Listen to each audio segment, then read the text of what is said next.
पूरे विश्व में जन्मे सभी मानवतावादी विचारधारा रखने वाले संतों, गुरुओं, महापुरुषों को नमन करते हुए पूज्य बंते जी को वंदामी,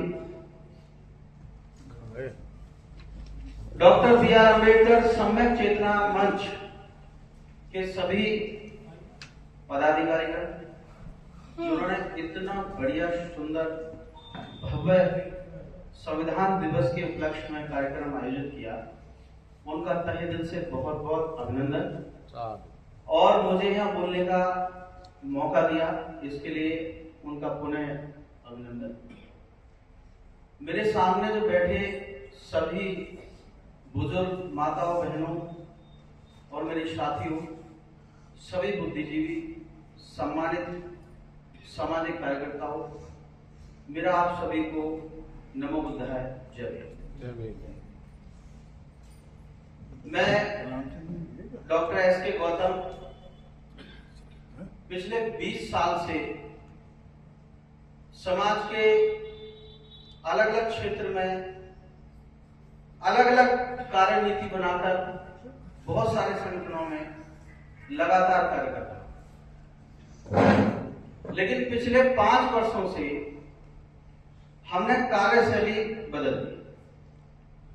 काफी गायन के माध्यम से भाई साहब से भी काफी दल के मन साझा किए, साहब जानते हैं, और विजेंद्र जी शायद चले गए, बैठे थे ऊपर, काफी संगठन के पदाधिकारी। विचार बदला, मुद्दा बदला, सोच बदली।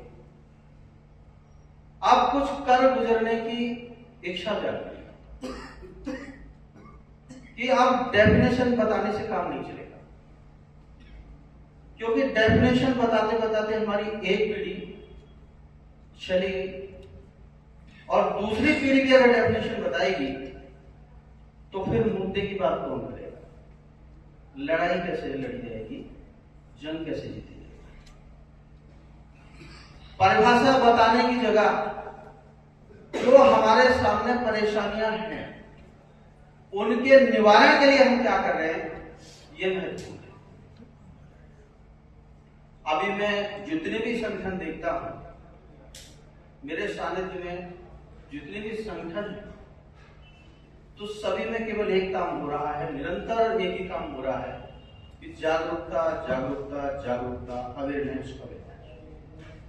लेकिन अफसोस की बात है कि अवेयरनेस का कार्यक्रम तो चल रहा है, लेकिन इसके साथ जो हम झेल रहे हैं प्रतिदिन, तो उस समस्या के निवारण के लिए क्या कार्यनीति बना रहा है कोई संगठन, इस पर भी तो विचार करिए। अभी भारत के संविधान को लागू हुए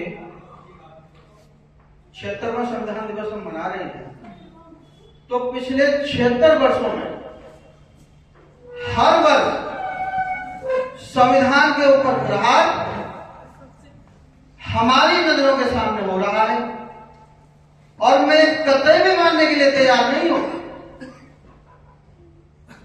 कि हमारा राजनीतिक वर्चस्व सांसद में नहीं है, इसलिए हो रहा है। मैं इस बात को बिल्कुल सिरे से खारिज करता हूं। जिस दिन से संविधान इस देश में लागू हुआ, तो पॉलिटिकल रिजर्वेशन के माध्यम से ग्राम पंचायत से लेकर तो सांसद तक हम अपने रिजर्वेशन के माध्यम से वहां पे 100% बैठे हुए हैं। 100% अगर कहीं रिजर्वेशन हमें मिला है तो वो केवल पॉलिटिकल रिजर्वेशन। एक भी पंचवर्षीय योजना ऐसी नहीं जिसमें हमारे सांसद ना हो, हमारे विधायक ना हो, गांव में हमारे प्रधान ना हो, हमारे पार्षद। लेकिन समस्या बढ़ती जा रही है, अधिकार छीनते जा रहे हैं। अभी जो हमारे वरिष्ठ पत्रकार बोल रहे थे कि पब्लिक सेक्टर को खत्म किया गया, वास्तव में अगर हम यहां तक पहुंचे तो केवल और केवल पब्लिक सेक्टर के माध्यम से पहुंचे, उसकी वजह से। एक छोटा सा उदाहरण मैं दूंगा कि अगर मैं एजुकेशन को ही लूं, जो सबसे पहला जो शब्द लिखते हैं कि शिक्षित बनो, पहले एक गरीब झोपड़ी से निकला हुआ व्यक्ति, यहां पे बहुत सारे अफसर भी बैठे हुए हैं, तो आईएएस पीसीएस ऑफिसर बने, डॉक्टर बने, इंजीनियर बने, जज बने, लेकिन ईमानदारी से बताना, अपने दिल में हाथ रख के सोचना कि पिछले 76 वर्षों में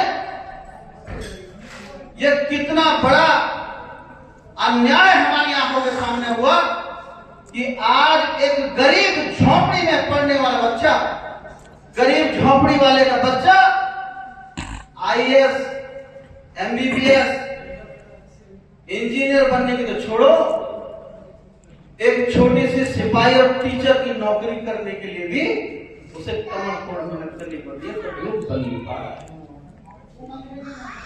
क्योंकि शिक्षा का निजीकरण हुआ। यह आपको हर मंच से बताया जा रहा है, लेकिन उसके लिए आपकी कार्यनीति क्या है?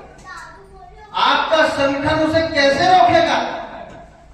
क्या इन राजनेताओं के बल पे हम इंतजार करते रहे? मेरे हिसाब से अब इनके बल पे हम नहीं बैठेंगे। हमें एक स्तंभ जो बाबा साहब ने दिया, और बाबा साहब ने जब संविधान को इस देश में लागू हुआ तो बाबा साहब ने कहा कि ए मेरे देश के नागरिकों, मेरे बहुजन समाज के लोगों, जाओ और अपनी दीवारों पे लिख दो कि हम इस देश के हुक्मरान हैं। तो आपने उसको उल्टा समझा। आपने सोचा कि हुक्मरान का मतलब बाबा साहब बोल रहे हैं कि जाइए राजनीति में जाइए। अरे नहीं, राजनीति में जाने के बाद, किसी गद्दी में बैठने के बाद, तो गद्दी वाला व्यक्ति तब हुक्मरान होता है अगर वहां राजशाही होती है। जिस दिन हमारा संविधान लागू हो गया तो यहां से राज सत्ता खत्म, राजशाही खत्म, यहां पर लोकशाही लागू। लोकशाही का मतलब लोगों का राज, जनता का राज, कुर्सी पर बैठे व्यक्ति का राज नहीं। और उसका बहुत बड़ा उदाहरण मैं आपको बताता हूं। अगर आपकी कोई शिकायत आज संवैधानिक राज में, लोकतंत्र में, अगर कोई शिकायत आपकी चौकी पर नहीं सुनी जाती है तो भिन्न भिन्न स्तर बने हुए आप थाने में जाते हो, थाने से भी नहीं सुनी जाती है तो बड़े अफसर के पास जाते हो, एसपी के पास जाते हो, कलेक्टर के पास जाते हो, उसके बाद भी नहीं बनती बात तो मुख्यमंत्री, प्रधानमंत्री, राष्ट्रपति तक प्रोविजन है, और उसके बाद भी अगर बात नहीं बनती है तो आप कोर्ट जाते हो। कोर्ट में भी नीचे से ऊपर तक सारे कोर्ट में जब जाते हो, हाई कोर्ट जाते हो, सुप्रीम कोर्ट जाते हो, और तब भी अगर आपको न्याय नहीं मिलता तो जानते हो फिर आप क्या करते हो? तो फिर एक ही सबसे बड़ा राजा है जिसे कहते हैं सोशल मूवमेंट।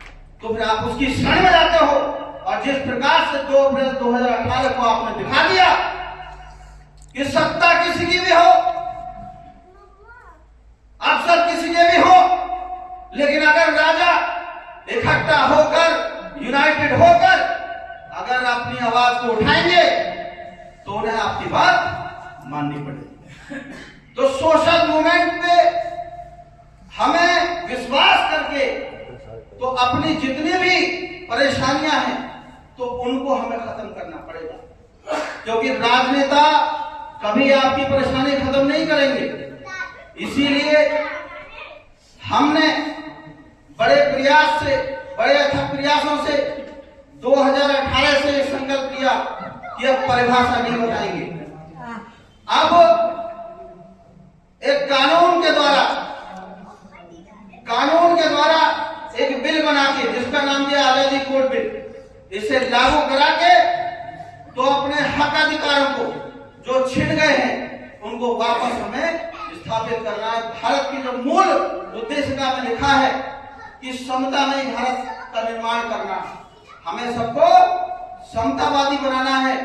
तो इसके लिए हमने संकल्प लिया और संकल्प सबसे पहला संकल्प था कि जाति मुक्त आजाद भारत का निर्माण करना।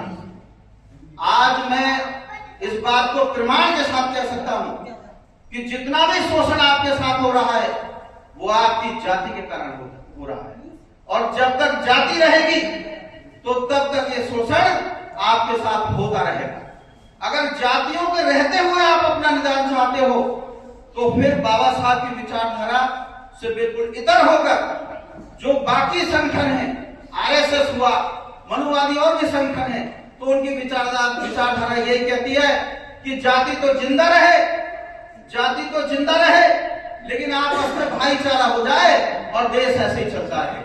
लेकिन हमारे महापुरुषों का एक संकल्प था, उन्होंने कहा है झूठ बोलते हो, ये धोखा है, अगर जाति रहेगी तो हमारे साथ शोषण होता रहेगा।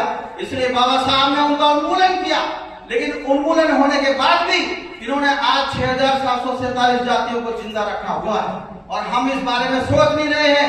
बाबा साहब 4 वर्ग बना के गए थे, SC, ST, OBC और जनरल, लेकिन इसमें भी ये प्रावधान था कि इस वर्ग को प्रत्येक राज्य में अपने अपने हिसाब से प्रतिनिधित्व मिले।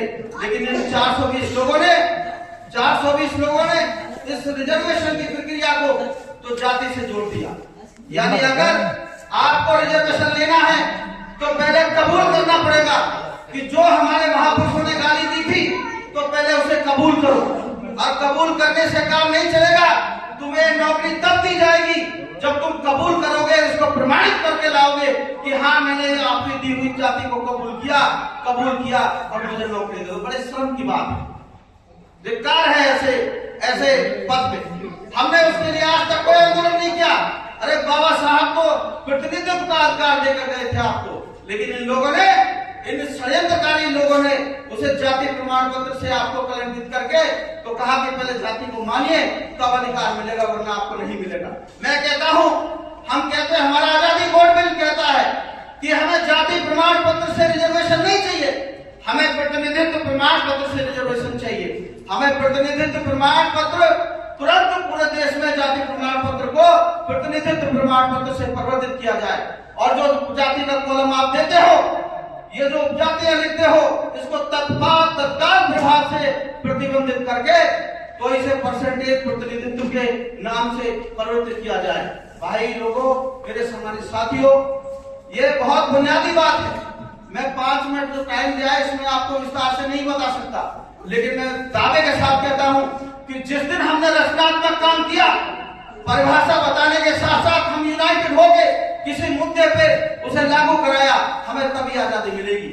वरना मैं दावे के साथ कहता हूं कि हमने सारे पदों पर बैठ के देख लिया, हम SP बने, कलेक्टर बने, और तो और सुप्रीम कोर्ट के जज तक बने, लेकिन फिर भी हमारे मुंह पर जूता मारा गया। तो अब और क्या बनने की फिराक में हो? अरे जब तक जातियां रहेंगी, जब तक आप लोग बटे रहोगे, तब तक आपका शोषण होता रहेगा, और बटकर ही राजनीति करनी है तो ये बहुजन समाज या बहुजन संगठनों का मुखौटा लगाने से अच्छा है कि बटकर ही राजनीति करनी है तो आप बीजेपी, आरएसएस या अन्य जो पार्टी मनुवादी है जाइए, और वहां पे जाके तो वो यही कहते हैं कि समरसता हो। अरे समरसता से काम नहीं चलेगा, हमें समता चाहिए, समतावादी अखंड भारत चाहिए।